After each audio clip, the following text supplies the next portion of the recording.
You blushing, Daffodil? Don't start with that soft serve bullshit. Hello, everybody. Welcome to another episode of Franchise Deep Dive with Jake and Josh, the podcast where we dive deep into all of your favorite and least favorite movie franchises. I'm Jake. And I'm Josh. Nice little double trouble there with our quotes. What does it say about Spider-Man's presence in this movie if we both ended up going with Punisher quotes, though? I don't know. It might say something. I'm not saying it does. I'm not saying it doesn't, but it might. Just throwing that out there. But yes, guys, thank you for joining us on another episode of Franchise Deep Dive. I hope you guys have been enjoying our MCU binge. We've been doing all of the MCU movies from Iron Man all the way up to Doomsday. We're doing something a little bit different, though. We are slotting in Spider-Man Brand New Day. Obviously, if you didn't look at the title of the episode before clicking on it, we are, of course, talking about the new Spider-Man flick inside the MCU, but we decided it was probably best and just a smarter idea to release this when the movie is out and the iron is hot and people are still talking about it, rather than wait to talk about it until it's like chronologically at the spot we are in the MCU. So this is coming. This is going to exactly similar to what we did with Fantastic Four First Steps. Even though that was before we decided to do the whole MCU thing, we were just doing the Fantastic Four movies. So yeah, either way, this will probably come out either before or after our Doctor Strange episode. So we are currently in phase 3 of the MCU and all of that good stuff. But yes, we are going to be talking about the new Spider-Man movie, and we'll get to instead of our history with the movie, obviously, because we just saw it for the first time. I think it'd be fun to talk about our theater experience and how we saw the movie, what the crowd was like, and all of that stuff. Before we get to that, we like to do a little topic and talk about something art related before we get into the movie discussion. And I want to say it's my turn. I think Josh went last. Where we're slotting this in, might not be correct since I forget. I'm going to either put this out again before or after the Doctor Strange episode. So I forget who recommended on that. So either way, I'll bring up a topic, and I think it's applicable since we are talking about a new movie. I just figured we'd have like a little... I know we're past the halfway point of the 2026 calendar year, but I figured it'd be fun to just talk about some of our favorite pieces of art in 2026 so far. Like I said, we're a little over halfway through the year. We're in August. Just what are some of your favorite films, maybe favorite albums, favorite new TV shows that you've checked out just from 2026? Yeah, just sort of anything, just sort of like a casual little conversation. I know I'll bring up one that everybody and their mother has been talking about, and I know that we both have seen it. Obsession, quite possibly the biggest surprise out of left field movie of the year. Yeah, I mean, I still can't believe like how high that took off. I just wasn't, even though like I loved it. I don't know, I just wasn't expecting that kind of like push with that movie, but very happy for that team, honestly. Like the return on that is insane. I don't even know like where it's at right now, like in like horror box office. I don't even know where it lands anymore. I think it's at this point one of the most, if not the most profitable horror movies of all time. It's at like $430 million right now off of a $750,000 budget. It's awesome. I love seeing it. You know, young, talented filmmaker with Curry Barker coming out of YouTube. And that's awesome to see. We've kind of seen a little bit of I don't know what the word would be, but a rise in YouTubers turned filmmakers at this point. You have the Filipao brothers from the YouTube channel Raka Raka, who did Talk to Me and Bring Her Back. Now you got Curry Barker with Obsession. I didn't see it, but another really profitable YouTuber turned filmmaker movie earlier this year, Iron Lung, did really well. It was self-financed by Markiplier himself. Still, again, haven't seen it, but, you know, it's just cool to see, I guess, like that YouTube it's cool to see that there's like alternate routes to getting to becoming like a big time filmmaker in the industry. You don't just have to do the pipeline. There's not one specific route. So, like you said, it's cool for the entire team. You know, obviously, I think Indy Navarrete, who plays the lead of the film, Nikki, I think she's already getting offers. There's already like talks about her being in X-Men. I think they're looking at her for one of the X-Men roles, possibly Mystique, I heard, as a character floated around for her. So, yeah, but Obsession was great. I thought it was superbly well made. Really loved it. I've seen it twice now. I saw it again when it came to Peacock, so I saw it within like the last week and a half for the second time.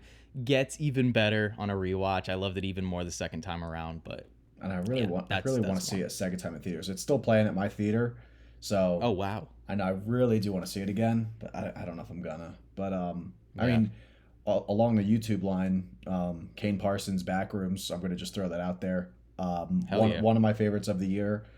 I mean, crazy 19-year-old making this. I love seeing that. I think it's A24's youngest director to date. But yeah, 20 years old. Yeah, I mean, yeah, 20 now, but Crazy. like I think when this was getting made, I think 19, right?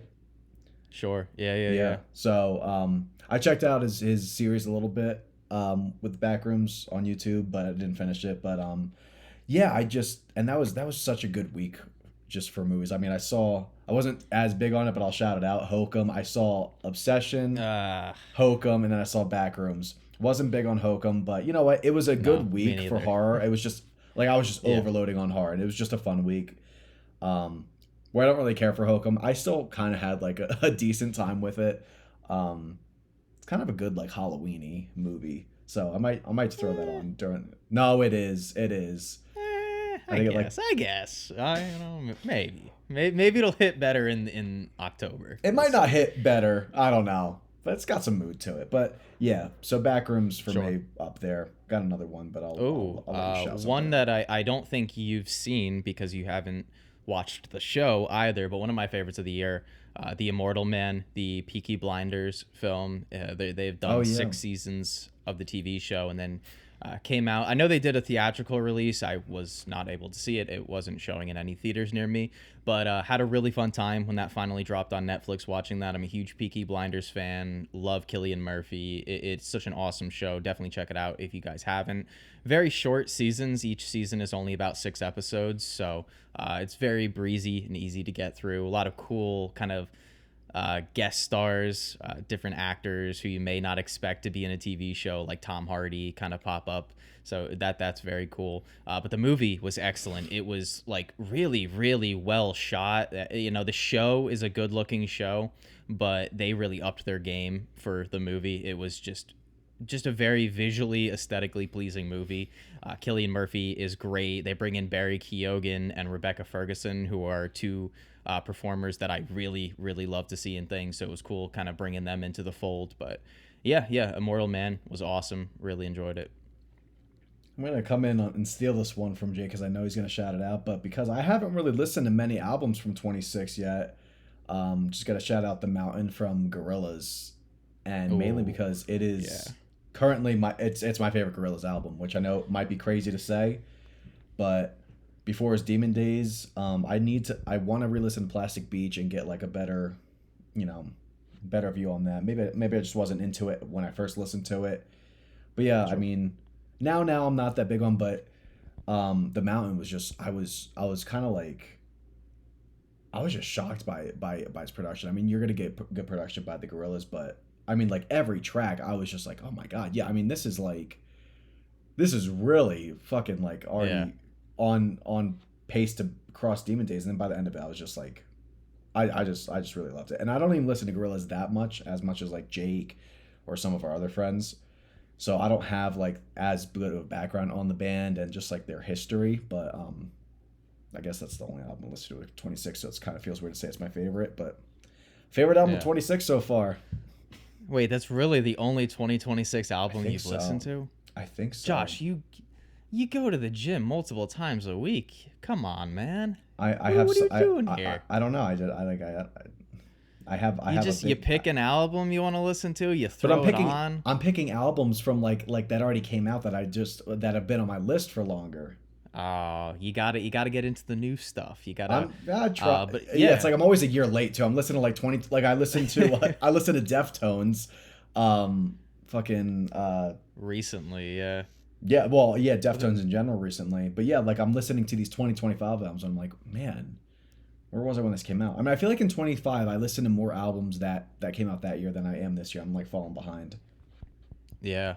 What are you gonna do? Um, Well, all right. So, I mean, if we don't have to spend too much time on music, then if you haven't listened to too much, so I'll just rattle off a couple that are on repeat for me. Some of my most listened to 2026 albums that I really really enjoy. I'll start off kind of more mainstream, but Olivia Rodrigo, her recent album, I think it's called "You Seem Pretty Sad for a Girl So in Love." Or something. It's a long title, so forgive me if I butchered that. But yeah, really good stuff. I've enjoyed all three of Olivia Rodrigo's albums so far. She has just a really good kind of like poppy rock vibe to her. Really good, strong lyrics, good production. The sound mixing is always really good on her albums. You don't run into songs where like the vocals are too kind of muted and the instruments are too loud or vice versa. It's just her albums are just very well produced for the most part.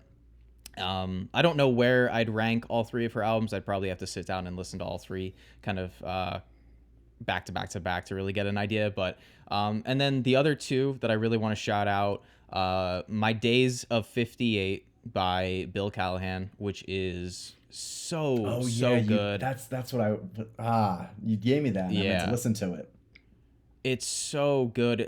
Bill Callahan's an artist that I don't have much familiarity with. I did go back and started listening to.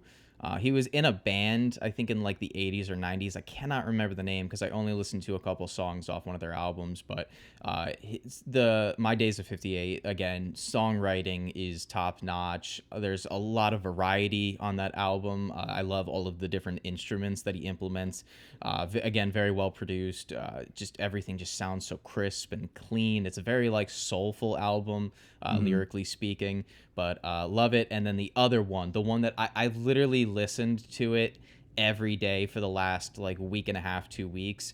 The band Twisted Teens, newer band. They're kind of like, I don't even know what to really describe them as. They're like a little bit country, a little bit folk, a little Mm. bit funk, a little bit alt rock. Like they're a great. It's a two-person band, a duo, and man, the music that they are able to create. But their recent album, Florida Water Blues, is incredible. I have been listening to it again, like I said, nonstop on repeat since I listened to it like about a week and a half ago. Especially the song "Hand Me a Cigarette." It has such a catchy chorus.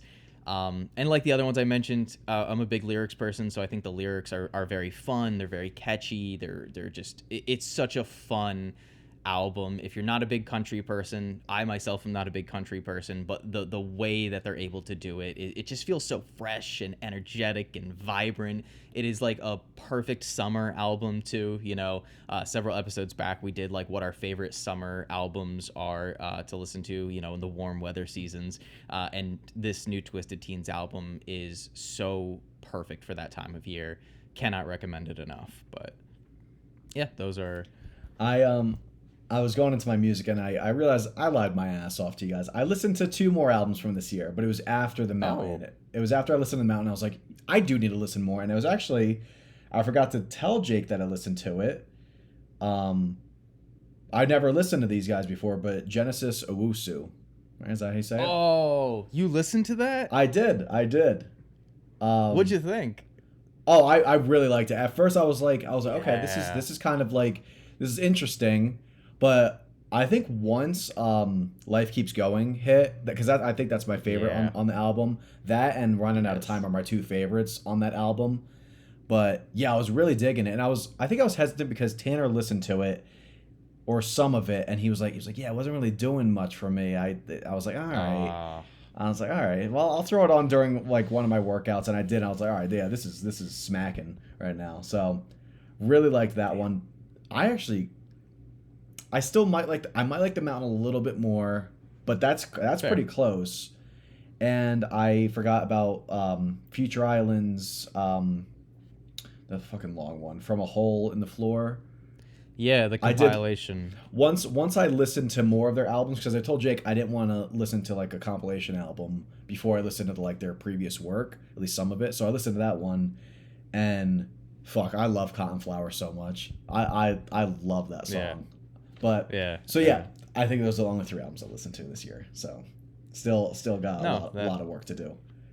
that's fair. Well, I do recommend. I'm glad you listened to the Genesis Owusu band. That's an artist that I've been a massive fan of since their album Smiling with No Teeth, which was like, I don't know, 2020, 2021, something around there. But they sampled on that album, my favorite song off of it. They sample the Full House theme, like the instrumental of the Full House Yeah. theme, and they sample that, and I was like, once I heard that, I was like, oh, I am sold. But that's another artist that like their albums are so filled with like variety in like the genres that they're tackling. You'll get like a very like soul based song, and then another song will be like funk, and then you'll get like a very like pop heavy or like R&B heavy song. Like they're all over the place, but like in the best way. Yeah. Yeah, great. And I great, remember when you told me to listen to that Bill Callahan record, you said it's very fitting for me. I don't really know what that means until I listen to it. But you said this seems like an album you would love. Well, because I get vibes of like some like Nick Cave. Yeah. And then also some of like Swan's more slow and like methodical songs. Like it's not as like bombastic or as loud as like their heavier songs, but like in terms of like their more stripped back songs, like I got vibes of that. And I know those were like two bands and two artists that you were a big fan of. So I was like, oh, he'll probably really vibe with like the song. Oh, and also a little bit of Black Country New Road in there. Nice, yeah. Yeah, like I got heavy like Ants from Up There kind of vibes. Which is still, I think, my favorite album that you've recommended to me. I think to this day. Yeah, that's the one I can always just go back and listen to. But I think I had to look it up. But Smog, I think, was the band that he was in. Yeah. Smog, and I liked the songs that I listened to from them. It's definitely something I want to explore a little bit more in my free time. But yeah, all right. I guess we can. You're not a big TV guy, I feel like, so I don't know if you've seen any. No. Night of the Seven Kingdoms was fantastic. Its first season. We're recording this on a Sunday, so I'm very much looking forward to what I believe is the second to last episode of House of the Dragon season 3. Have been really enjoying that so far.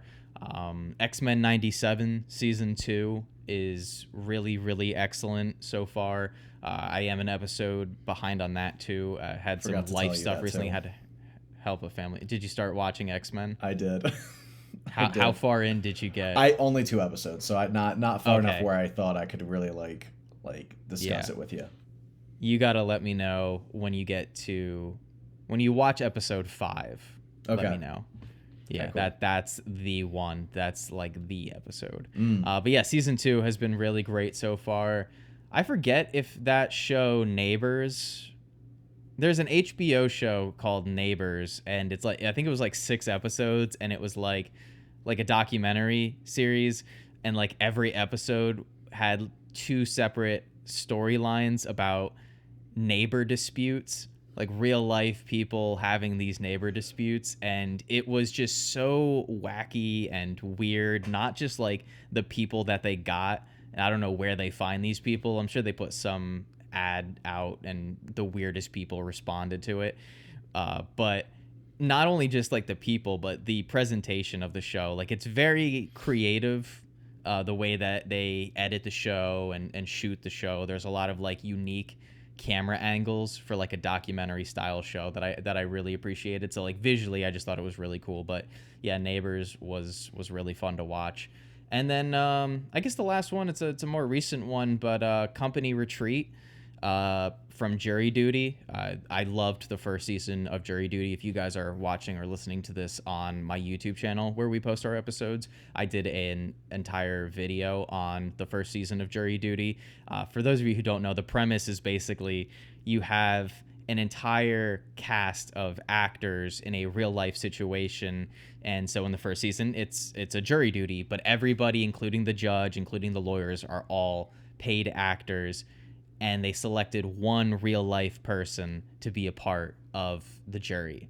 And so everybody else is performing and acting, and it just gives it a very like alive feel. Like there's jokes in both seasons where it wouldn't have happened had the real life person not been genuine in like what they were saying or doing. And the second season, it's the same premise, but instead of a jury duty, it is a company retreat. So there's an entire fake company, like CEO, all the workers, they're fake, they're paid actors, and they go to this company retreat and they hire a temp, and the temp is like the real person this time around.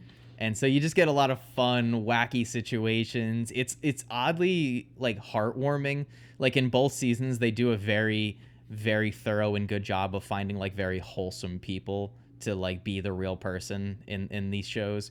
So yeah, I really recommend it. It's on Amazon. It's very good, very enjoyable, and like I said, it's like surprisingly heartwarming for like the concept it is. All these shows I don't even know that Jake watches. Like he just consumes a lot more like current stuff, I guess. Than I mean, I just like kind of focus on movies, but gotta work on my TV. I mean, I'm excited for the Sunny season that I just recently found out is coming out, but yes, that's about probably the only thing I'm going to be like. Well, no, I'm going to watch X-Men. I was trying to get it watched before season 2, but then I just stopped. It just happens, I guess. It's so good. It's so good. Yeah, I was liking it. I like the first 2 episodes a lot, but last 2, since we're in a superhero part of the discussion, I guess we're bringing up superheroes. Invincible season 4 was awesome. I loved it. It was so good, and I just I love Invincible. It is just such a, it is like when it is out, it is like the thing I look forward to every week to like get home from work late Wednesday and like pop on whatever the latest episode of Invincible is. I love that show. Another show. I started watching it, and then I just stopped. Yeah, dude, you gotta get to that one. It's so good.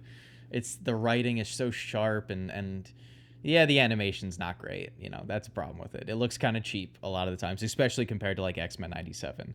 And then the last thing, Spider Noir. I haven't finished it. I have like 2 episodes left, but Spider Noir with Nick Cage on Amazon Prime. Very enjoyable, very surprising. I was not sure that I would like it, didn't know what to expect, but it ended up being very fun and very entertaining. So I can't tell if I'm surprised or not. I feel like I'm surprised I haven't heard anyone talk about it. Like I forgot about it, that it got released. Yeah.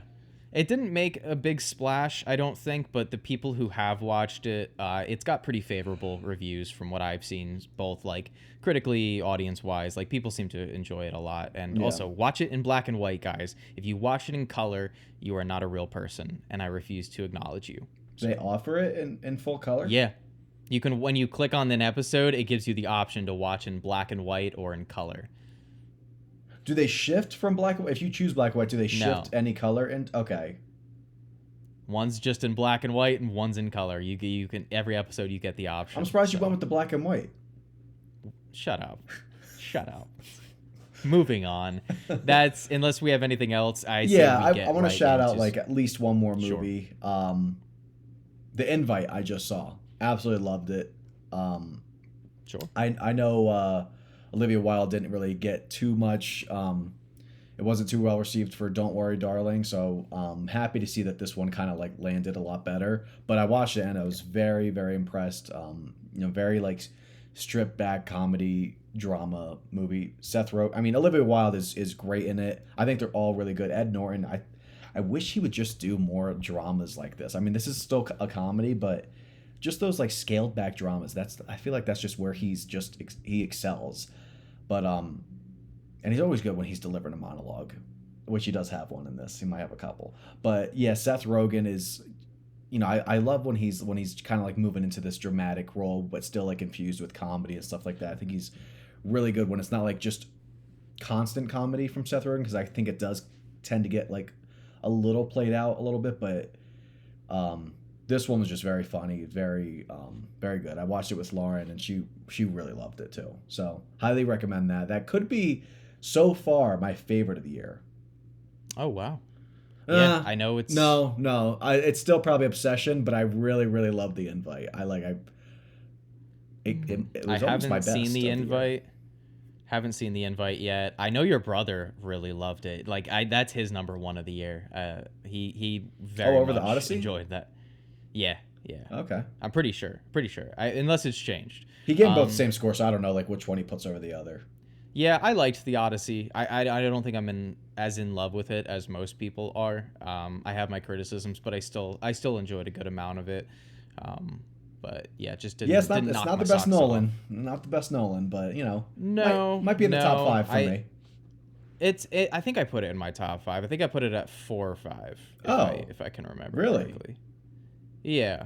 I'm not that high on a lot of I Nolan know. stuff. Yeah, I guess because that's where I have it, but I guess I have some like I guess my Nolan ratings are generally. I thought they were the Mm, same. Like, well, we could just talk about it on our own. We don't have to like get into like your rank yeah, because I don't know what you have, what your Nolan ranking is. I just did a Nolan ranking on sure. Letterboxd if you want to check that out.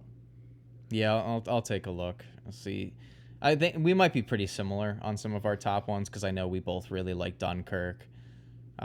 Is that your number one? So I think it's my number 2 or 3. Okay. Off the top of my head, I know it's The Prestige, Dunkirk's in there, Dark Knight, Oppenheimer, and then so I think I put Odyssey 5. I think Okay, that's because where I Odyssey put is it. 5 for me too, but I Yeah. have Dark Knight Okay. behind it.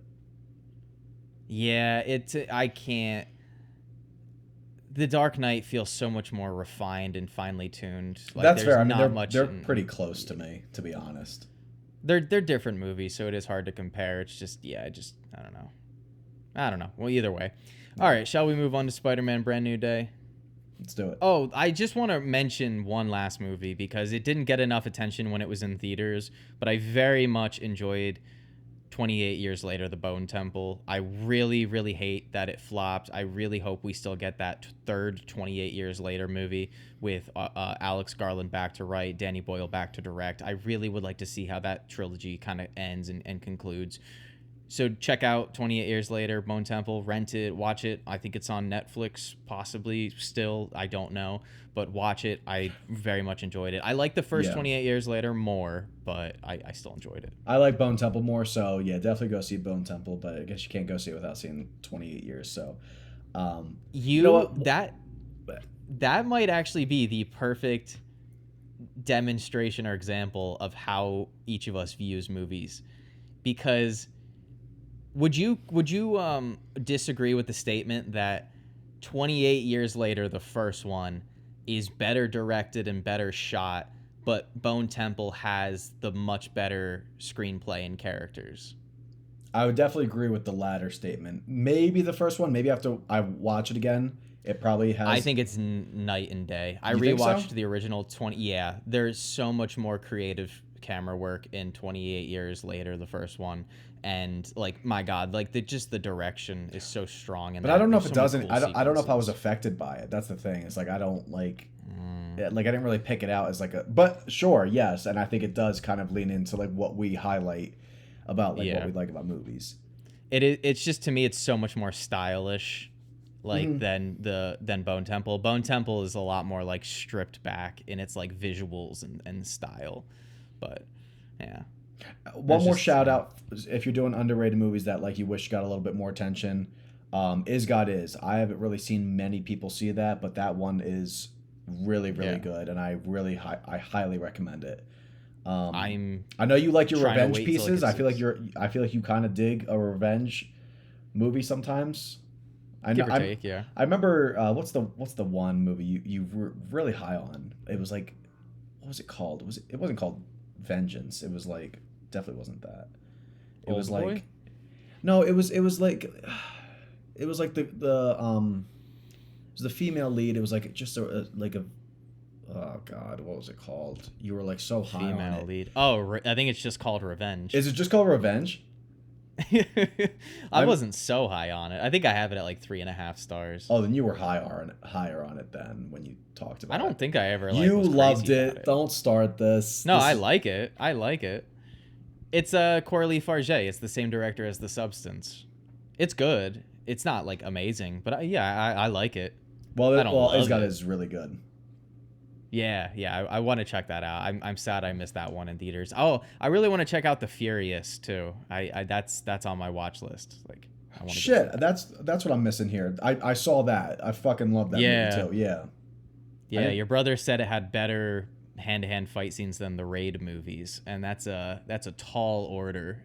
So No. we'll see. Okay, no. Okay, I, just no. but they're both great. Like they're both Yeah, they are. Maybe I got to see the Raid again. I don't know. This one was really good, but I just feel like I remember the Raid just being a little like a little sticking better. with me a little bit more. I don't know. All right, cool. All right, Spider-Man. Shall we do it? Spider-Man. All right, guys, we're going to be talking Spider-Man Brand New Day, obviously released in 2026, directed by Daniel Destin Creighton. I'm not sure exactly how that last name is pronounced. Destin Daniel Creighton. Let's go with that, sure. Budget of $225 million, and currently we are recording this on a Sunday, so only Thursday, Friday, and Saturday have been accounted for at the box office. But on Box Office Mojo, currently sitting at $927 million Jesus after Christ. after 3 days. That is crazy. That's making so much money. I checked on Thursday. I mean, it had showtimes in the morning. You never see that. You know, Thursday's always like the evening. But I went on my AMC app. It's probably the most showtimes I've ever seen for a movie. Like more than I remember seeing for Endgame. I screen recorded it, and not including IMAX, Dolby, 3D, any of those specialized theaters, just the standard laser AMC showings, 40. Holy 40 showtimes. shit. I mean, it was like 12, 12:30. It was like double, like of like every hour, every half hour. Well, do you remember my friend Matt, still living out in LA? He said that his theater specifically added showtimes, so he was able to actually. I think he's going to see it. I forget when he's going, but they like added showtimes, which is crazy. I got tickets a couple days before I saw it. I didn't even get them early. Well, I guess we could talk about our like experience. Yeah. With, Well, like, I was just gonna read off the synopsis, and then then we can. It's pretty short. Spider-Man Brand New Day. A forgotten Peter Parker lives alone as a full-time Spider-Man until mounting pressure triggers a dangerous change and a powerful new enemy emerges. Oh, I forgot to say, it has I believe it's a Rotten Tomatoes score of 91%, and I think on Metacritic it has a 66 and an IMDb score of 8.2 out of 10. So that's it. But yeah, so what was your screening like? Was it pretty packed or? Oh, it was definitely packed. That's why I was shocked. I got him like I think Monday, and for a Thursday screening at midnight, and well, it was like 11:30, but it started at midnight after previews. But I got center seats. Like at Monday, the one I went to, and it was AMC Prime, which is like I guess one of their older premium formats. It's not like IMAX or Dolby, but it is a bigger screen compared to the normal. Mm-hmm. So it was still nice to see it in that one. Couldn't believe I was in the center, and like a good distance from the stadium. So very happy about that. And then I go in there and it's like packed. I'm like, Jesus, I mean, where were you guys getting tickets the day of?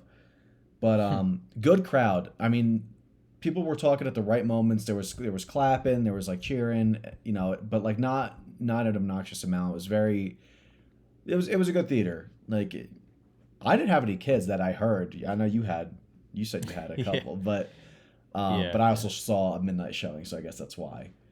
But that's fair. Yeah. Yeah, I love a late showing. So a lot of fun. I've really enjoyed it. Yeah, I mean, I'll get more into it once we talk about the meat of the film. Yeah, the meat and would you say large potatoes or small potatoes? What would I say? Are you getting the reference? Yeah. I was like, did I mention the potatoes when I was talking? No, you know, sometimes potatoes. people they say we get into the meat and potatoes, and you know, I thought of potatoes, and I it's clicking. It's clicking with me. Yeah. So I mean, I saw it. You said you saw it Thursday midnight, right? Yep. Okay. I saw it Saturday, so yesterday at about 12. Well, the showtime was 12:20 in the afternoon, and so obviously it started closer to 1.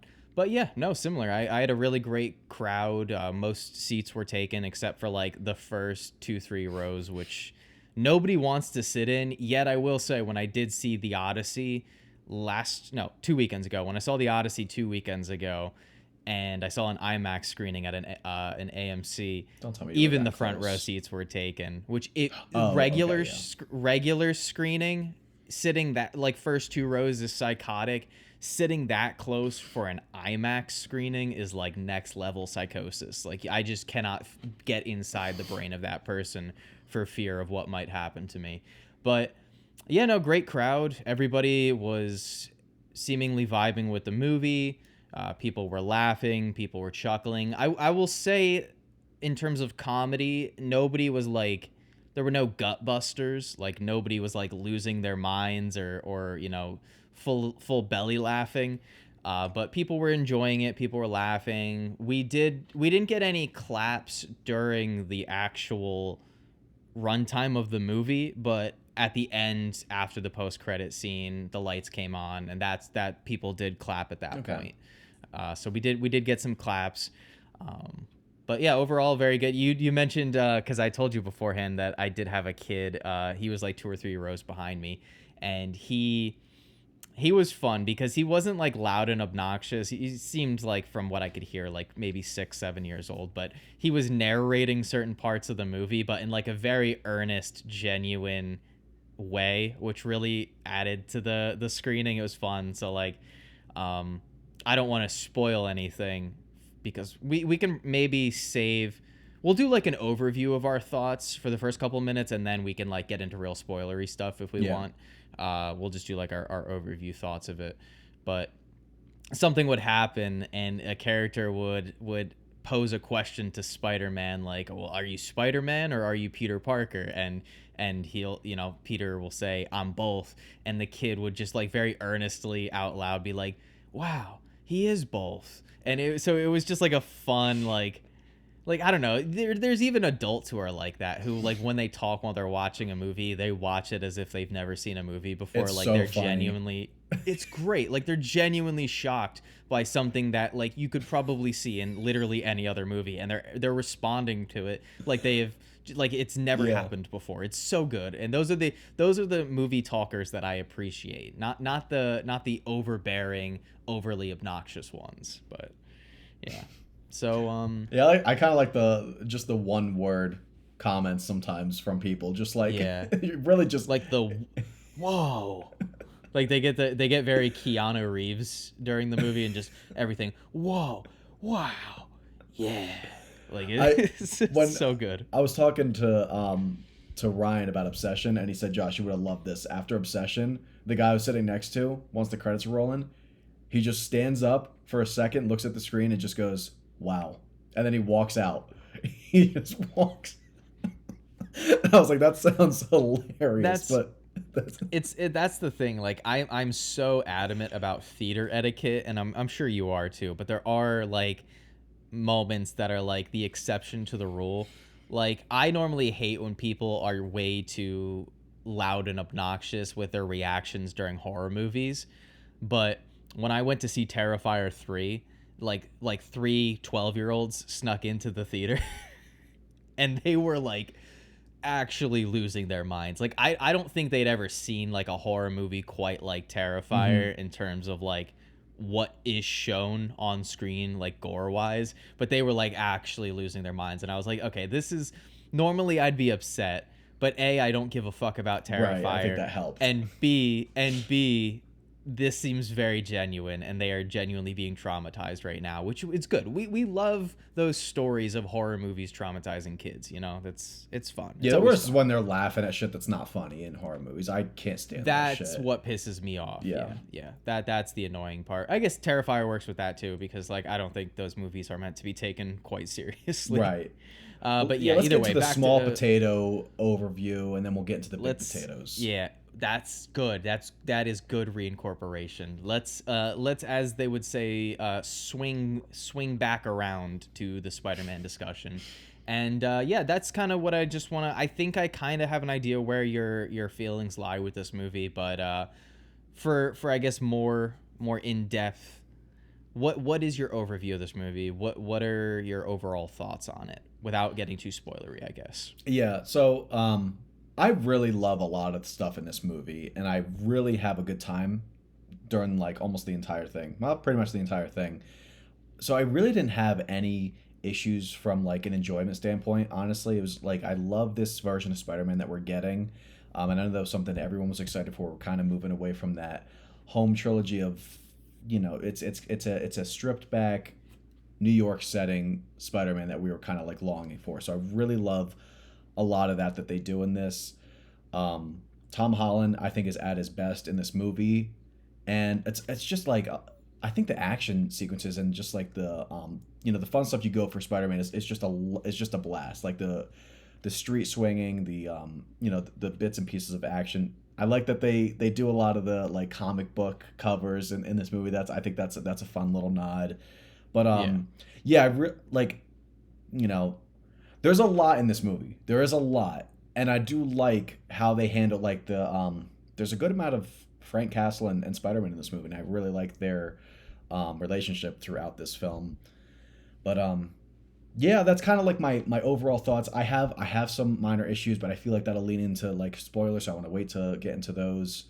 But overall, really really like this movie. It's I'm very happy that it wasn't, you know, a dud like some of the other ones, because I think we're in a very a funk here in the MCU with like some occasional really good ones. Yeah. Yeah, I mean, I'd say like since I'd say their last three have been pretty successful because what do you have? You have Spider Man, which is quite obviously a very big hit with people. You have Thunderbolts, which people really really loved and enjoyed. You had Fantastic Four, which the people who did see it may not have been a huge box office smash hit, but people also really enjoyed Yep. that one, even if like that I may not have been as big on that as most people were. But so they've been on a good run going into Doomsday, and I think that's important for them. Like where they have been post Endgame, it's been like you said, it's been very uneven. Like I think, and like again, that's kind of how the MCU has always been. I think it's a lot more noticeable, and people are pointing it out a lot more post Endgame, and I think a lot of that has to do with just quantity over quality, especially with like the influx of Marvel TV shows. So it's not just hey, once or twice a year sit down for a 2.5 hour long movie. It's also hey, we're gonna do 2 or 3 movies, and then also now you have to devote 8 hours of your life to a TV show. One that may not even be that good or watchable or entertaining. But when it comes to this Spider-Man movie, I agree with a lot of what you said. I think it is very entertaining. I think what works really well about it is that it does feel quite different and fresh compared to the previous 3 Tom Holland movies. And in a lot of ways, I think that really does help this movie kind of stand on its own. I agree with you on the whole Punisher inclusion. I think they did a really good job of balancing out how much he was in the movie and just how not only how much he was implemented, but again, like what they did decide to do with the character. I enjoyed all that stuff. Like you said, Tom Holland is great. He's always been good as this character, in my opinion. Like I know people have their opinions, people have their favorites, but I'm very comfortable saying that Tom Holland is easily, to me, the best Spider-Man Peter Parker. His movies may not be my favorite. I would say I still think, and again, I'm still letting a lot of this kind of mull over in my head, and I'm trying to formulate all of my opinions on Brand New Day. But I think gut reaction, where I stand now, I would still, if we're just talking live action, because obviously I would take both Spider-Verse movies over it, I would still probably take the original Spider-Man 1 with Tobey. I would take Spider-Man 2 with Tobey, obviously. And I would probably still take No Way Home.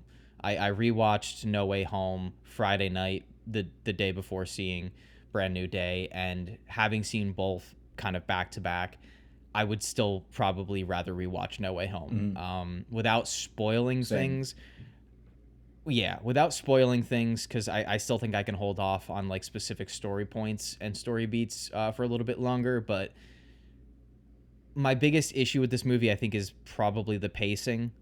I think the first act is really, really good. I think like the first 25, maybe 30 minutes is really, really great stuff. I love how fast it is. I love that montage, getting very like heavy Fantastic Four first steps vibes from like the first act of this movie where you're montaging the main hero, or I guess Fantastic Four's case, Jesus, montaging multiple heroes fighting all these like iconic popular villains. So we get like Tombstone, you get a little bit of Scorpion, which I know a lot of people are seemingly disappointed by how little they use Scorpion in this movie, and I can kind of understand that.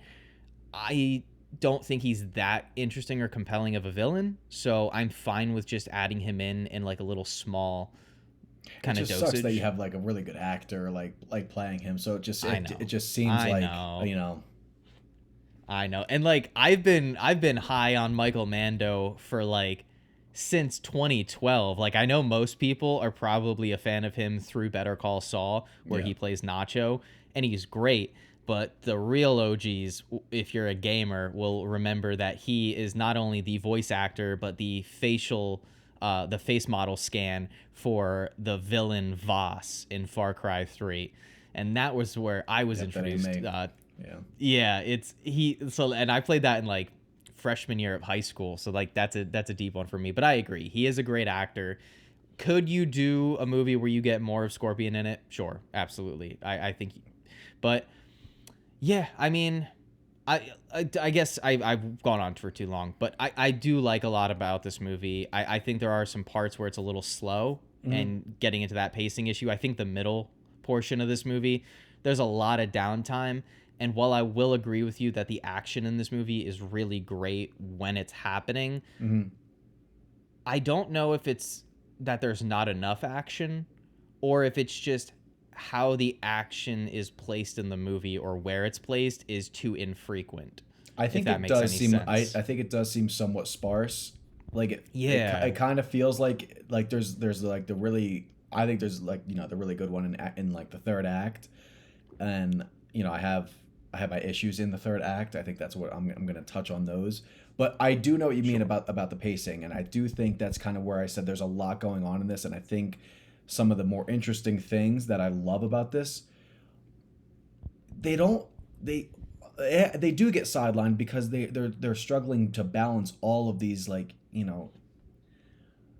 well, are we going into spoilers, or like we like I Yeah, I mean, when are we going into the big potatoes here? sure, we can get into the big potatoes. I think we did a good enough job already of like Yeah. explaining that we both, from what it, to like I guess put a stamp on like the spoiler free section. I think we are both recommending this movie. We both like this movie. We both maybe really like this movie, but we're not in love with this movie. Hmm. Is probably the Yeah. best way. I don't want to speak for you, but is that a good No, way to I would phrase it? probably, for me, you were doing like a slight like ranking of what you would take over this. I'm probably taking. I do think this is better than Spider-Man 1. However, I like Spider-Man 1 more. I will Okay. take both Raimi. Actually, I'll take all three, but I'll take the first two for like genuine enjoyment, not laughing at it. Because Sure. obviously three I think is worse. But I think Brandon Day is better than Spider-Man 1, but I don't think it's as good as Spider-Man 2 or the Spider-Verse movies, the two animated ones. So those are my Yeah. and No Way Home. No Way Home I think is better also. So it's Yeah. kind of like in that middle tier, and like the better part of it. Like I do think again this is really good and has a lot of like I just think it had better potential than its execution, and Mm-hmm. it does play into not focusing on what I think made it so strong. And I think everyone loves like the sad Peter. Everyone loves like the depressed Peter. We talked Yeah. about it in the reaction video to the trailer when it first dropped. We really were excited about this this new version of like Tom Holland playing Peter, and like this very like dramatic, depressed lonely, a very lonely Peter. And I think that like you get a lot of strength from the character through that. And when they do it, it's good. But then you got to bring in stuff with damage control. You got to bring in stuff with like, you know, even Hulk. You know, even though I do like the scene with Hulk. I like their fight. I don't know if Yeah. Hulk feels a little bit like out of place and then kind of like leaves abruptly, and it's like that's it. It feels like things are kind of like getting like intertwined a little too often here. And where I do love their relationship with Punisher, that's not really a flaw here, but it is another thing to focus on. But I think they use that within the good stuff of what I like here. But Hmm. you have the involvement of, you know, spoiler alerts, the new villain here. Can we talk about that? Yeah, yeah. I think We're in everyone knew. spoilers, so Everyone knew. I'm trying to remember what you said when we did our theories, and I was kind of just like repeating theories I heard of what I thought it could be. I kind yeah. of forget what yours were. Um, I was just really hoping that it wasn't who it was. Mm-hmm. I okay, so you know everything on the table. We've already said spoilers like 6 times. Sadie Sink is playing Jean Grey, which was a popular fan theory from the second that she was announced in the cast before we even got trailers. Everyone, not everyone, a lot of people were speculating, hey, this is probably Jean Grey. I did not want it to be Jean Grey because I think that introducing a very pivotal X-Men character in the fourth Spider-Man movie when we are only 2 years out, actually more like 1 year out because Secret Wars is supposed to be coming next year. We are a year out from them completely and entirely rebooting the Marvel Cinematic Universe. They have already been outspoken about this. It has been said to the public by, I believe, Kevin Feige that after Secret Wars, they will be rebooting the Marvel Cinematic Universe. So I still have the question, and it's crazy because, and I said this coming out of the theater to my roommate, I don't have an issue with Sadie Sink in the movie. I No. think she I, actually does a pretty good job. yeah. I don't even care how they wrote her in this movie. Mm. I think she's giving a good performance. I don't mind them using a telepath in the situation. I don't mind how this character serves their function in the story. I just don't know why it had to be Jean Grey. Like, what is the overarching point of making it Jean Grey in this movie? In a world, in a universe that does not have the X-Men, that does not have a Professor X, that does not have a Scott Summers, why was Jean Grey in this movie? Yeah. Is what I'm left wondering, That I was a moment guess. people clapped when they get that reveal. That was a moment people clapped. No, it doesn't. Yeah. Yeah, it doesn't do anything for me. It feels that's one of the things that just it feels like I'm getting like um I don't know. It feels like it's like negatively impacting the movie because one thing that's lacking for me in this movie is a true villain. Mm-hmm. you, I don't know. Like it doesn't. By the end of it, you kind of wonder. There, okay, so there really wasn't like an actual villain in this movie, and that it kind of strips some of the fun away from it. So I don't Yeah. know, and I don't know how much I do like how they wrote her. I actually like Sadie Sink in this movie, but I'm not big on how they wrote out Jean. It feels a little confusing with Mm-hmm. like the motivations. I know if we've talked about like motivations in like other movies. In like other Marvel movies. We talked about it with Black Panther. It feels almost a little like that, where this is like a person you can empathize with by the time you get what's driving them. But when you look at their sequence of like events, I mean, this she's acting like a full on villain. It's not even like an anti-hero or anything. It's like she's like killing Yeah. people. It's like not even killing people that are associated with damage control. It's like just civilians that have nothing to do with anything. I think she kills one, but she certainly attempts, like there's like attempts or like endangering a lot of like innocent lives, and it just feels a little odd because this is just like a this was a normal girl that just got like she was trying to like find her sister that was abducted, which I get it, like take it out on people, but like it's I don't know, I feel like it almost was served to just like have a little twist by the Mm. end of it, you know?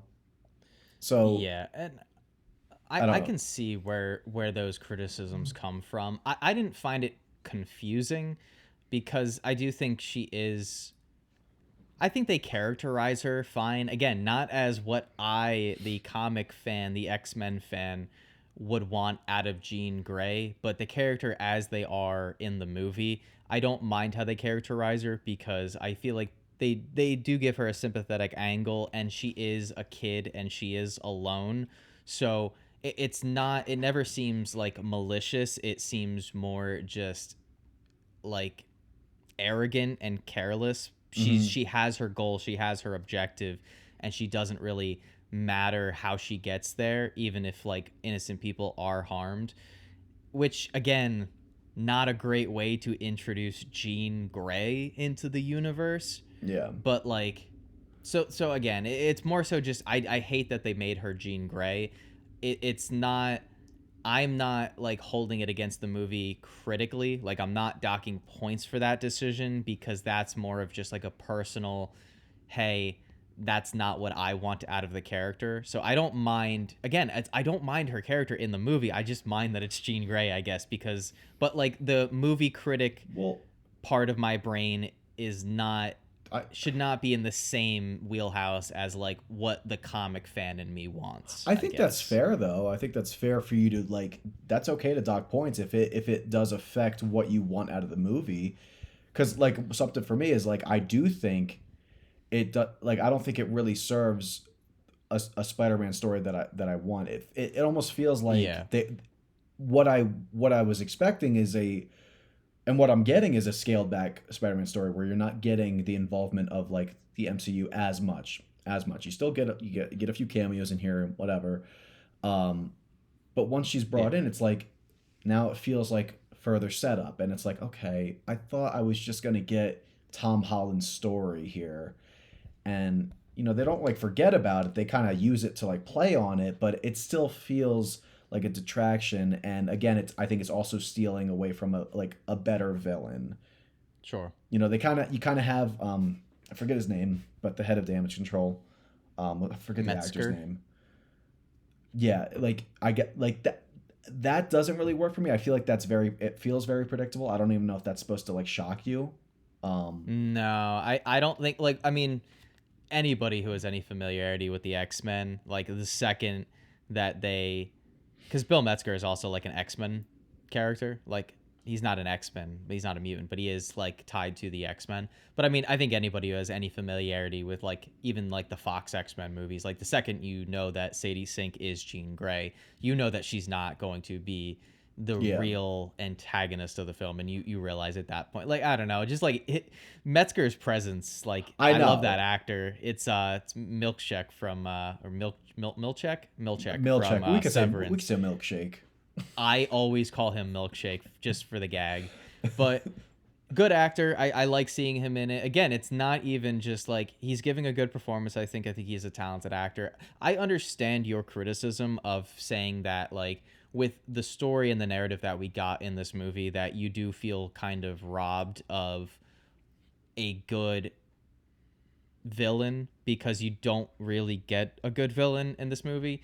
And I do think it's interesting. I think that's an interesting, no pun intended, but an interesting swing for a Spider-Man movie to take, where every other Spider-Man movie, it's just like Peter Parker, Spider-Man, and he's fighting one of his classic villains. I do think it is interesting to maybe go a different route, and that is something that I've appreciated with pretty much the entire Holland trilogy. Is with each one you get something a little bit different, you get a little bit of a different flavor. You know, we may have not been in love with Homecoming, or I guess that episode hasn't come out yet, sorry guys. We don't love Homecoming. We like it, we just don't love it. But with Homecoming, you know, you get, oh, hey, this is like a John Hughes coming of age Spider-Man movie, like where the stakes aren't really that high and it's not that threatening, but he is like very ground level.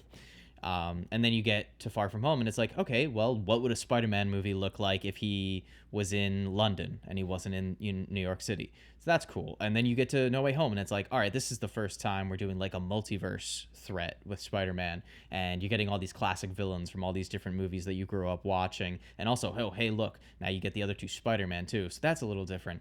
And now it's like, hey, we're not doing anything that crazy outlandish, but what we are doing is we're creating a Spider-Man story where the villain that Spider-Man is supposedly supposed to be fighting turns out to just be an angry, scared kid with incredible powers that is just trying to find her lost sister. So I do think that is interesting to kind of each movie with Tom Holland's Peter give him a new type of threat to face, you know? And Yeah. going back to what I was just saying with like the first one, it's okay, Peter has to choose between being a normal teenage kid or stopping his crush's father, who isn't really that bad of a guy. He's just trying to provide for his family. He's not a terrible person. He's just a guy trying to do his best. And then in the second one, now he's got to fight a guy who's a literal psychopath who has no problems killing Peter Parker. He tries to shoot him in that movie right in the fucking head. So that's cool. And then you get to No Way Home, and it's like, oh, here's a guy from a completely different universe who is not just a psychopath, but genuinely gets enjoyment out of ruining your entire life. And now, oh, okay, this is a little different. It's not a villain who's got this evil plan, who's trying to do something that evil. She's just trying to save her sister.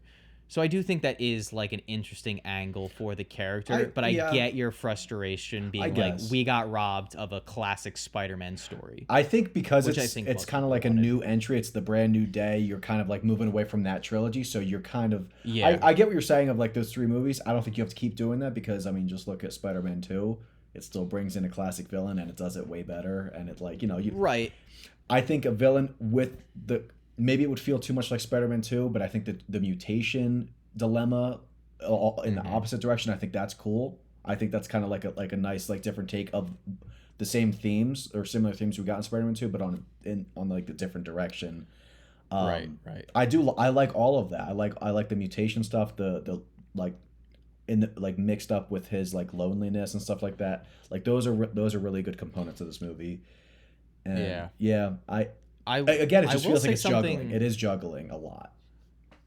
And that is, I think, another one of my criticisms too, is that like I find it incredibly fascinating that what was kind of billed as the more classic Spider-Man movie, because I feel like that was what they were leaning into going into Brand New Day, was like, hey guys, this is the classic Spider-Man that everybody's been asking for. Like, we're moving away from Iron Man Jr. accusations. We are doing the classic stripped back Spider-Man, like everything from the suit design, which looks fantastic. Can I add? Do you like it The as suit much looks as so Amazing Spider-Man 2 or not as much?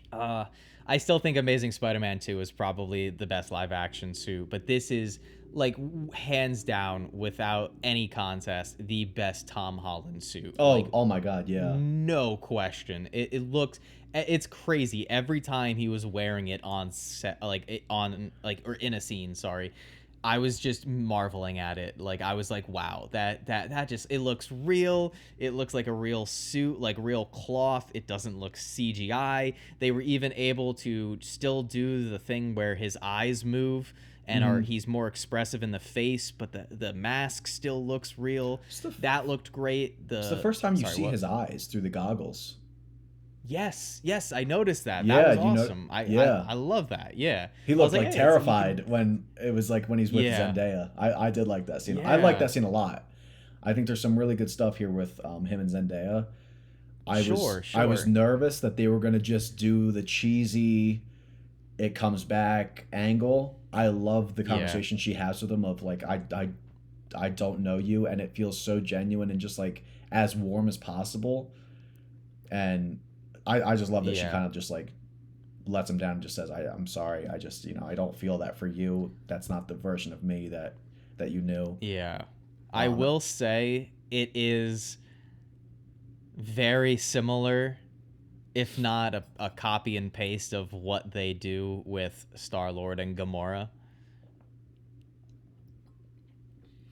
It's pretty much the exact same thing that they do in Guardians of the Galaxy 3, where she's Oh, like, they basically come to the realization that like she just doesn't have those memories, like yeah. all those experiences and memories are non-existent to I don't know her. why I So was they thinking kind of just do like 1 and 2.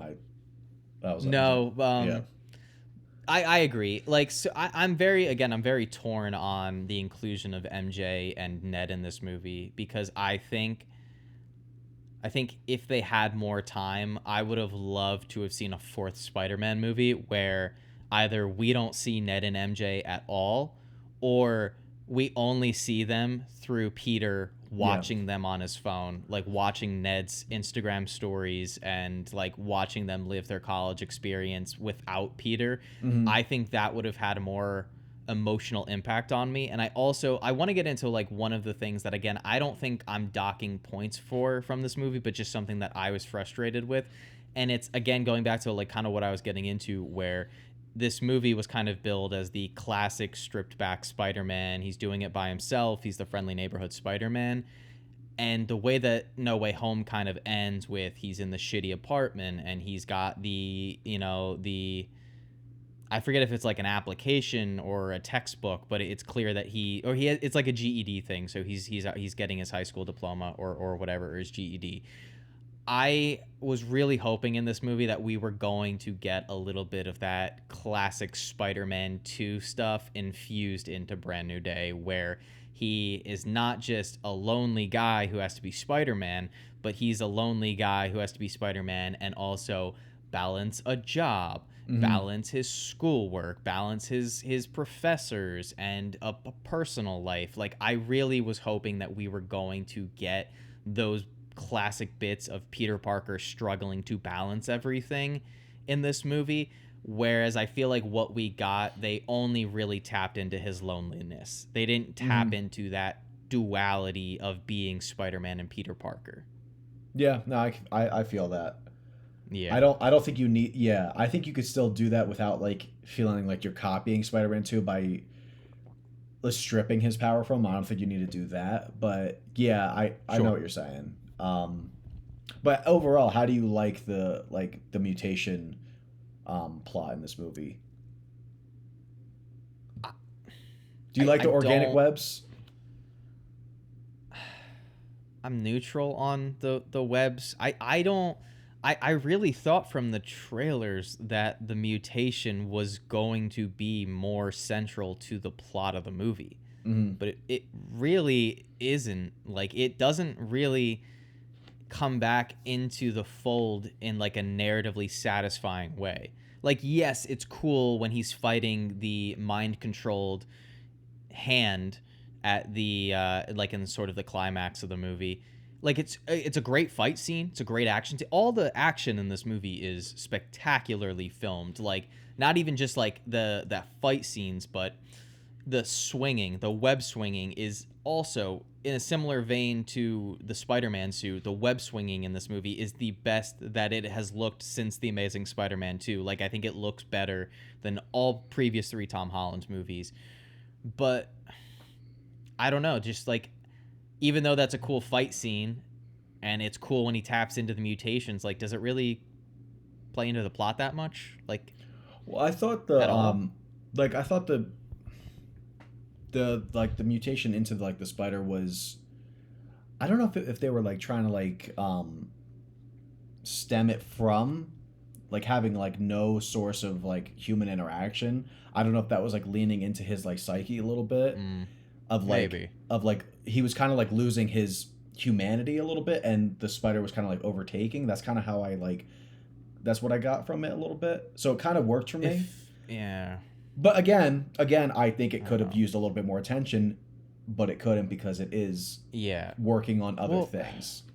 that also, I think, plays into the pacing of this movie, is that, and like, I wanted it to be like maybe a more stripped down, simplistic plot. Like, we just got done with the multiverse thing, and yet somehow, and I don't know if you agree with this, but somehow the multiversal Spider-Man movie that has 6 villains or what you have like from previous Spider-Man movies. It's got Tom Holland plus 2 other Spider-Man actors, and it has Doctor Strange involved in the plot. Somehow, No Way Home felt more narratively concise and better paced than the Spider-Man movie that was billed to us as the more stripped back, classic, simplistic Spider-Man movie. Like, Brand New Day to me felt a lot more narratively clunky with its side characters and subplots than No Way Home does, which, even though it seemingly on paper has a lot going on, felt a lot more, just like I said, narratively concise. I don't know if I'm crazy for that, but I don't know. That's kind of just what I felt. I no, I think that is fair. I don't think it's as like streamlined, but not really a but. I kind of just wish I watched No Way Home before I watched this, because again, I still have not seen No Way Home since theaters. Jesus Christ. Isn't that crazy? And you get on my ass about how much I rewatch movies, and then like the one time I don't rewatch a movie is when you're just like, Jesus Christ, Josh, like now you're not rewatching It's enough just shit. because like this whole MCU saga we've been doing, and that makes sense. That's why you've been higher on these movies, because you've only seen most of these movies one time. Not true. Not true. Not most. A lot of these movies I've seen multiple times, but No Way Home, I was like, well, at this point, That's I like might one just of the wait most to rewatch it because rewatchable ones. listen, you guys made me nervous. Everyone was making me nervous on like how the rewatch is not as good as the theater experience, and I have never wavered on that movie. Other people said that. Either way, like, yeah, I don't know. I just feel like with what No Way Home and Brand New Day were trying to tackle, like through its narrative and its characters, I feel like somehow No Way Home, which should have been the messier movie, just feels a lot more clean and straightforward than Brand New Day, which does just feel like it's trying to do so many different things. It really did feel like Brand New Day, the writers and maybe the director looked at a bunch of different Spider-Man issues and tried to say, let's try to mash a lot of these together to where like the script just feels like a hair clunky at times, and I think that plays into the pacing of the movie. What were some of the big subplots that just, I guess, leaned into the clunkiness for you? Well, I just feel like they're trying to do so much. Like you have, like I think if you take your idea of just bring in a classic villain, no twist needed, just bring in a classic Spider-Man villain. If you just have Spider-Man dealing with his seclusion and loneliness and fighting one classic villain, I think that is a lot cleaner of a movie.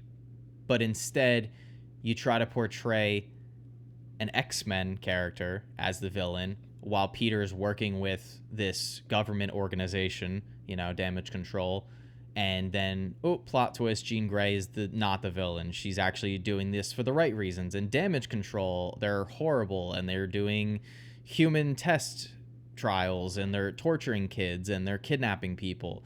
And then you have Peter mutating, which is its own thing. That could have been a movie in and of itself, bringing a classic villain. And now Peter, maybe he's facing his most physically taxing threat yet, and he's mutating, and it's making him strong but unpredictable, like that scene where he beats the ever-living shit out of Scorpion, which is good. It's a fun action scene. Yeah, I love that scene. It was great. Like he's wailing on Scorpion, and it's fun, and he almost kills a police officer. Like that's a good scene in and of itself, but that could be its own movie.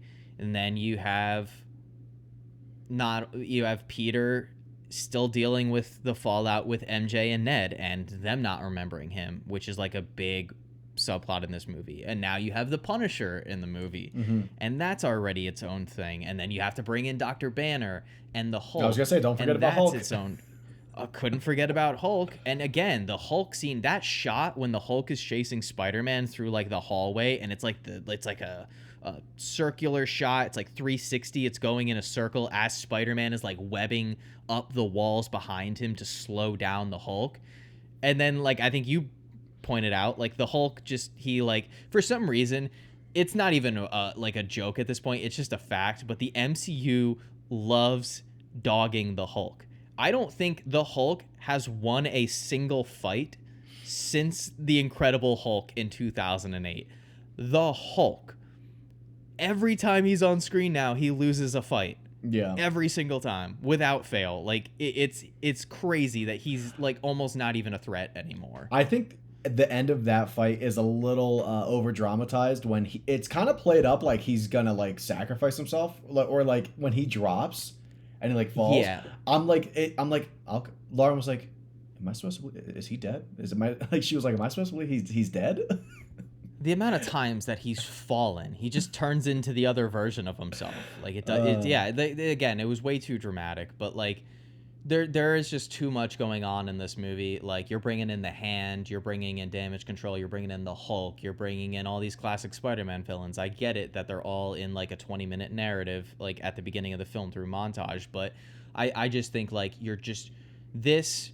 Whatever. You know what? Maybe I am going to take points off for it because, like, I don't care if it's, like, expectation versus reality. I'm not, like, mad that I just didn't get the movie that I wanted. Like, I don't know, maybe a little part of me is. But, like, I think they had the perfect opportunity to make this a smaller scale, stripped-back Spider-Man movie where he is the friendly neighborhood spider.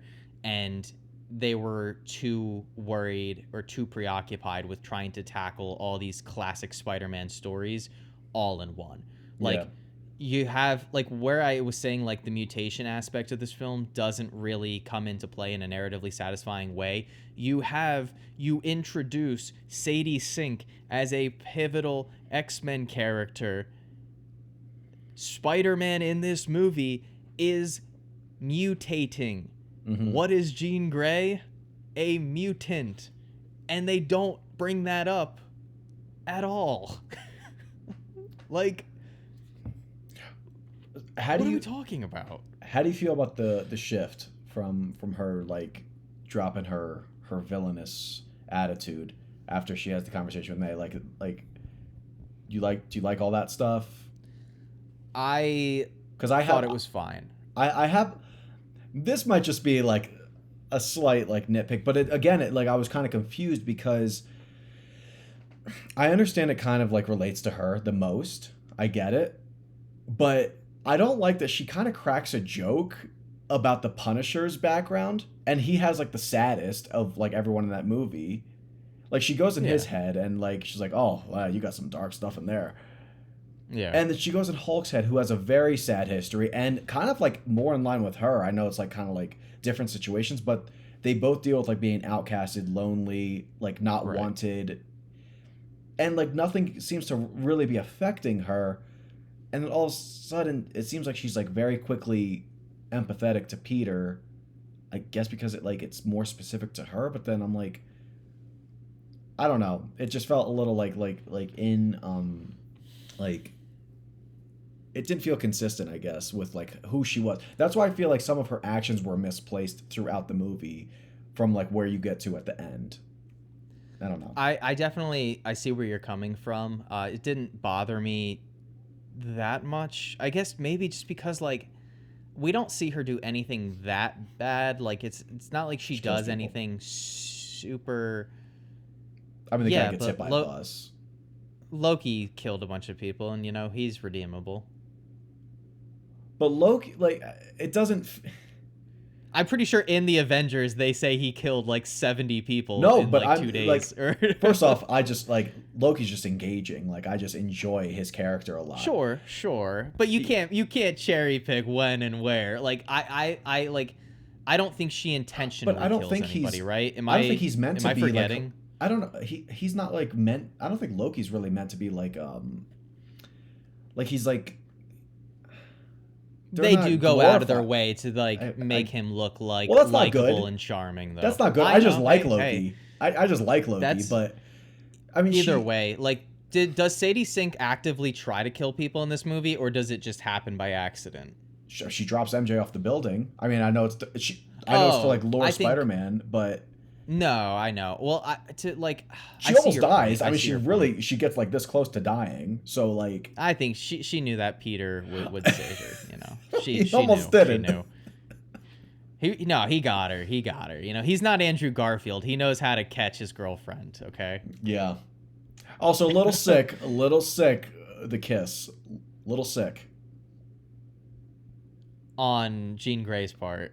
Yeah. Yeah. Yeah, of course. Well, I will say though, I think, and I've loved it since the trailers. I love how they show the power. I think that's like super creative, like to show the power I of like the how she jumping. enters people's minds, like Yeah. where it's like that full body movement, and like Yeah. you get a lot of fun little moments with like some of the people she inhabits in the movie. So I thought that was like I think there's good stuff there. Like I do enjoy the kind of like the possessed stuff going on. Yeah. I just want it in like a different film, I think.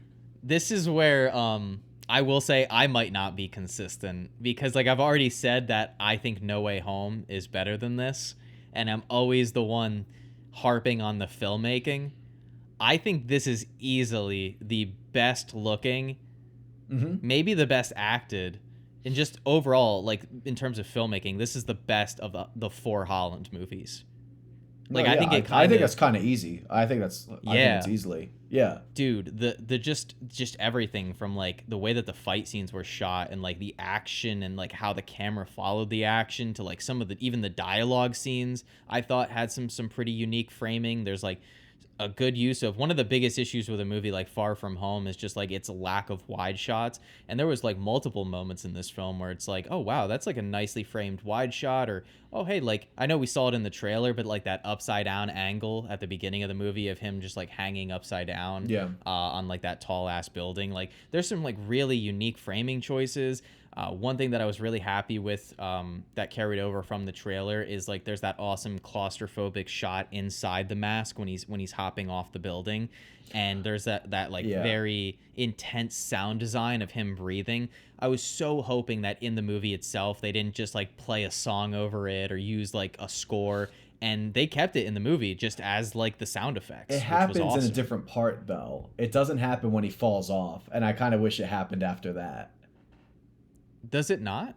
No, because I was like, I thought it was gonna cut. It happens when he's just like in a, like a, I don't know if it's like a couple scenes later. It's not immediately after that, the way the trailer shows. Yeah, you might be right. But yeah. it's fine. I still like the shot. Like it's when he leaves the building at one point early on in the film, and like his spider sense goes off, his spidey sense starts tingling, and like they do that like. It reminds me kind of Daredevil, the TV show Born Again, where like they'll do like a zoom in on whatever's making that noise, and like the sound design, especially in like the XD Cinemark theater I saw it on, was awesome, where it was like just so crisp and crunchy, like the raindrops or whatever, or, like the drop of water, and it's just like this huge bassy sound, and I loved all of that stuff. So like from a filmmaking standpoint, it is, I think, the best Holland movie. I just think like the script suffers and it's a little cluttered, and the editing in the movie needed to be tighter. And like I go back to, I'd need to see it a second time, but like one of my opening criticisms were, I don't know if there needed to be more action, or the action that is in the movie needed to be spaced out better.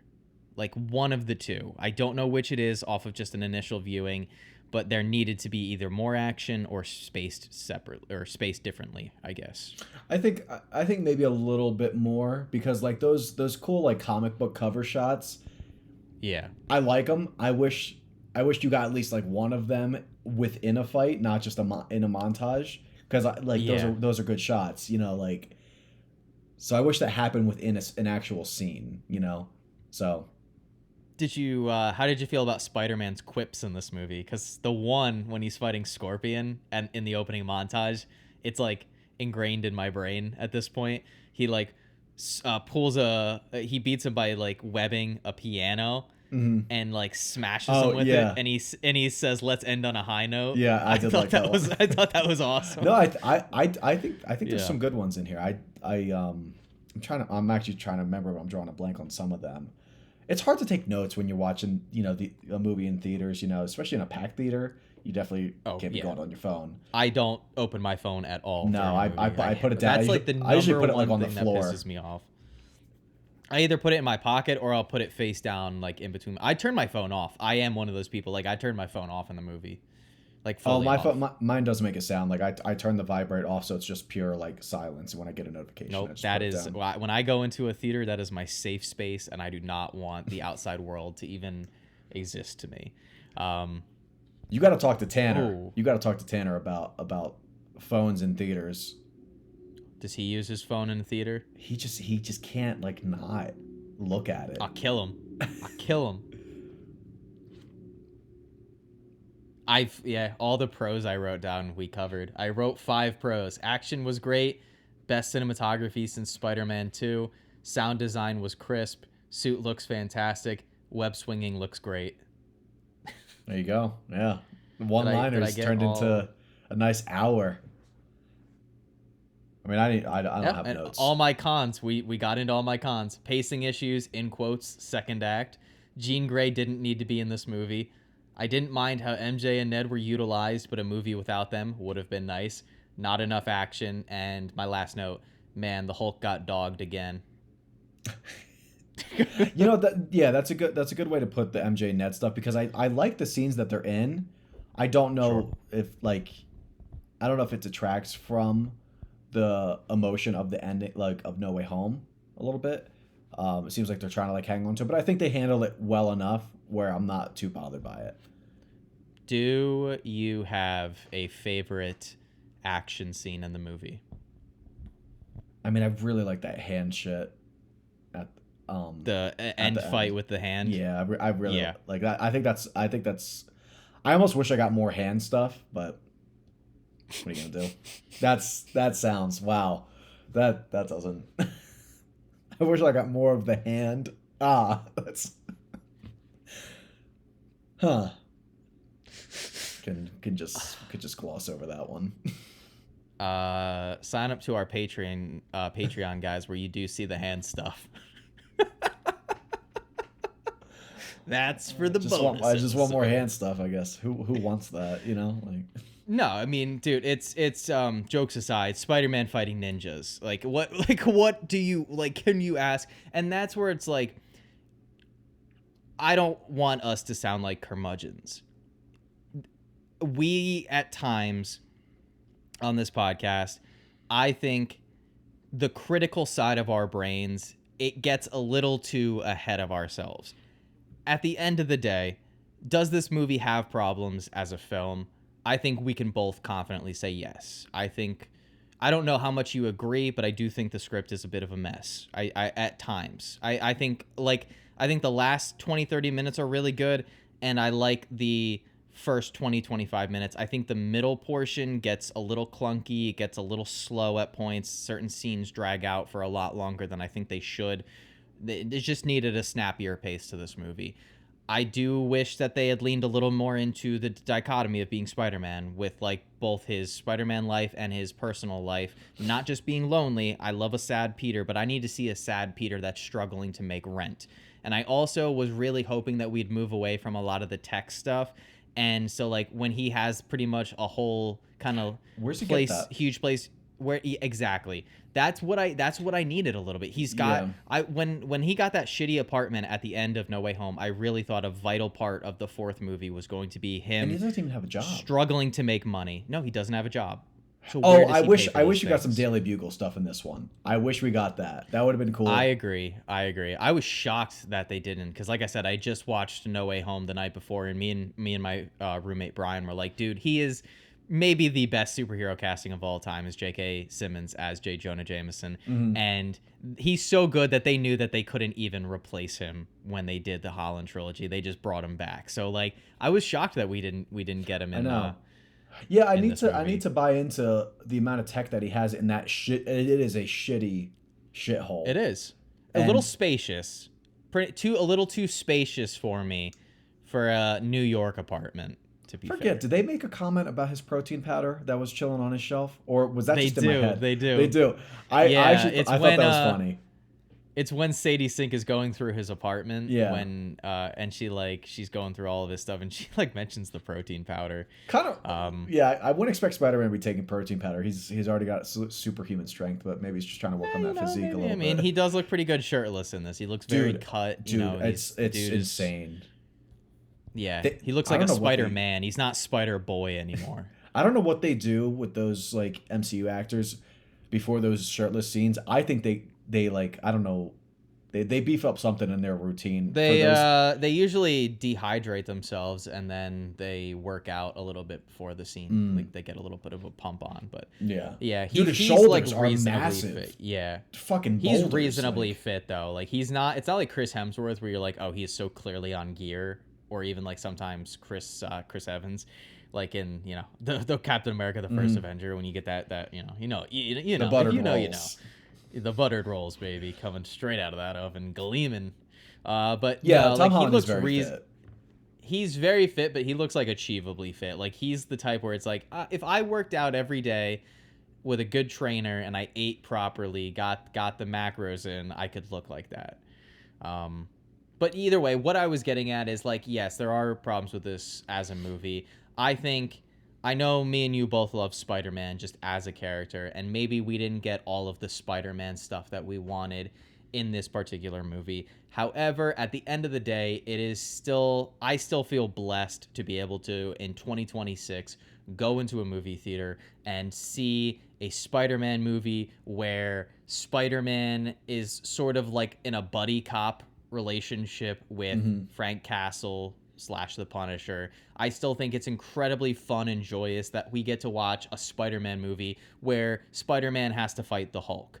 That's super fun. Or Spider-Man fighting ninjas in bringing in the hand. Like that is just as a comic book fan, as a fan of Spider-Man, that is very fun to watch. It doesn't necessarily make it a great movie, but just as a fan of the character, in terms of someone who likes to see cool superheroes doing cool superhero stuff, I did like seeing that stuff. I think kind of my final note on the movie, obviously whatever you have left, I'd love to hear. But my final stamp is that while there's great moments in this movie. There are great scenes of Spider-Man doing Spider-Man things. I just ultimately wish that it was in a tighter, more focused narrative that felt a little more intense. I'm Hmm. fine with stripped back. I'm fine with street level. I don't need every Spider-Man movie to be a multiversal event, but it did, and I think your brother said this to me, but it lacked a bit of that intensity that I want in a Spider-Man movie. Like as cool as it is to watch Spider-Man fight the Hulk there should have been a moment in that fight where the Hulk is truly beating the shit out They of teased Peter, it for a and you second. they did, and they should have went further with it. But and I'll tell you what I told your brother, it is extremely strange to me that in the Marvel Cinematic Universe as we know it, that Willem Dafoe's Green Goblin beats the shit out of Spider-Man harder than the Incredible Hulk did. Yeah. That's I mean, strange shit. to me. I think all Raimi's movies, even three, you get the Sandman pounding, literally just Well, like. I meant in this universe. Green Goblin in Oh the yeah, last movie yeah. Well, beats yeah, up Tom Holland more than the Hulk does in this movie. yeah, Yeah, it's crazy. But yeah. that's where we So are. overall, like I said in the beginning, amount of criticisms we said, I still really loved my experience watching this. I think I got a lot from it that was just like I was able to enjoy. Um, I don't let the criticisms always like impact how I'm able to just like enjoy a film. So I think this is probably the best live action Spider-Man we've gotten overall, like performance and well, performance because I think like again, if they just focused on some of the inner character work, could have been something really even more special. But I think best live action performance from Spider-Man. Um, Again, those really really fun action scenes that we get, even just like his swinging in the city. I just think it's a lot of fun that Oh we yeah. haven't seen in the home trilogy as much. But again, like I said in the beginning, a lot of jumbling going on. I think we both said it. There just needs to be a tighter focus on which narrative they want to like tell. So, a lot of really good stuff. Love the suit. I mean, we mentioned the suit.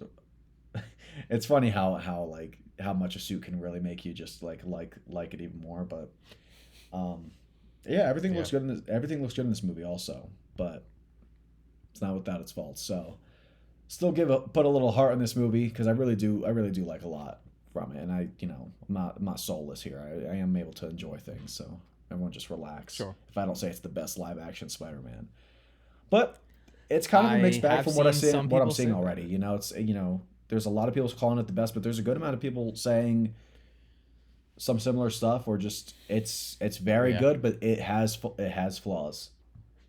it does. And I'm not saying people can't claim it to be their favorite Spider-Man movie or their favorite live-action Spider-Man movie.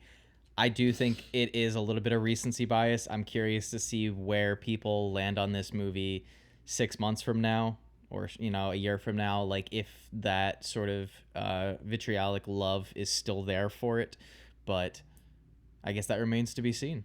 Shall we get into scores? Let's do it. All right. Well, I am going to give Spider-Man Brand New Day. I'll give it a clean 7.5 out of 10. There's plenty that I enjoy in the movie, like we've already talked about. No need to regurgitate all of it. It's just I think there's some noticeable flaws in the movie. I am not super eager to rewatch it in the way that, like, when I watched No Way Home, I kind of wanted to rewatch it right away again. This one, I could probably give a little bit of space in between this and my second viewing, and I'm fine Yeah, with that. Liked it, didn't love it. right there with you, 7.5. I'm just gonna go clean there. Sweet. Just a lot of really good stuff. I really do like this movie, so I'm not gonna Yeah. regurgitate all the stuff I've said before. So, hope you guys really like it and get out there to see it as soon as possible. Obviously, you're not gonna be watching this if you haven't seen it, hopefully. So, yeah, Yeah. Let us know in the comments down below. Again, I never know if Apple Podcast has a comment section. I don't think it does, but you can leave a comment on Spotify or my YouTube channel, Former Film Student, where we post these podcast episodes. And let us know, like I said in the comments, what you thought about Spider-Man Brand New Day. If you have seen it, again, like Josh said, I don't know why you would watch this or listen to this if you haven't seen it. Maybe you just like hearing our voices and seeing our nice. lovely faces. yeah. Maybe Which you wanted more of that let us- hand. Yeah, let us know if you That's rough. wanted more hand stuff. But again, thank you guys as always for listening or watching this podcast. We have a blast doing this. It's always fun to sit down and talk some movies with Josh. I hope you enjoyed also listening to us talk about our little kind of 2026 halfway through the year, a little bit after halfway, I guess, retrospective of movies, shows, and albums that we've been listening to or watching. And yeah, let us know also what some of your favorites of the year are. Let us know, give us some music recommendations. Let Josh know what he should listen to, and let us Please. know some TV shows that maybe we've missed out on. I've heard that people really love The Pit. I'm just not a hospital show guy. I'm sure it's great. It's just not a personal thing for me. But yeah, like I said, YouTube, Former Film Student, Spotify, and Apple Podcasts under the Franchise Deep Dive name. Again, I don't know whether or not the next episode is going to be Doctor Strange or what came out after Doctor Strange. Homecoming? I think it was Homecoming? Yes. Yeah. Yes. Yes. Yeah. So either the next episode is going to be Doctor Strange or Homecoming, depending on whether or not I release this before or after Doctor Strange. So stay tuned for that episode. But that's really it for me. And as always, guys, Instagram, TikTok at Franchise Deep Dive. Go over there, give us a nice follow. Like, comment, DM us, whatever. But, check out the shorts that we have out there. Current episodes, upcoming episodes will be posted on there. But yeah, either way, always appreciate you guys' support and hope you guys liked Brand New Day.